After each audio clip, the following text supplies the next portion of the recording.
ভাই কিক মারেন না ভাই, কিক মারেন না ভাই। ভাই একটা স্ক্রিনশট নেই, বাস একটা কিক স্ক্রিনশট ভাই। মারতেছি না ভাই, কিক মারতেছি না। এই যে কি কি কি শপিং করছো তুমি? ভাই টাকাই পাই নাই, শপিং আবার। মায়ের অনেক বড় একটা ইচ্ছা ছিল যে একটা দামি শাড়ি পরার। এই দোকানের টাকা পাইলে মার জন্য একটা দামি শাড়ি কিনতাম। একটা দামি শাড়ি দেখে আসছিলাম দোকানে, কিনতে পারি নাই টাকার জন্য। এর জন্য আমি দোকানে কাজ করতেছিলাম, 12 দিন পর বার করে দিছি। তুমি ই করো, নাম্বারটা দাও, তোমার বিকাশ নাম্বার দাও। ভাই আমার তো বিকাশ নাই, আমার আম্মুর বিকাশ আছে। আচ্ছা দাও, আন্টিরটাই দাও।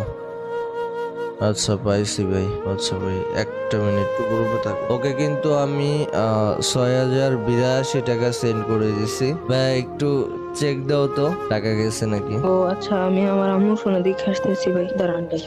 আচ্ছা আচ্ছা, ও ভাই, ভাই এত টাকা হয়েছে না ভাই। পাইছো? ও ভাই অনেক খুশি হয়েছি ভাই। আজকে আন্টিরে যে একটা শাড়ি কিনে দিব। আজকে কি খোলা থাকবে দোকান? না ভাই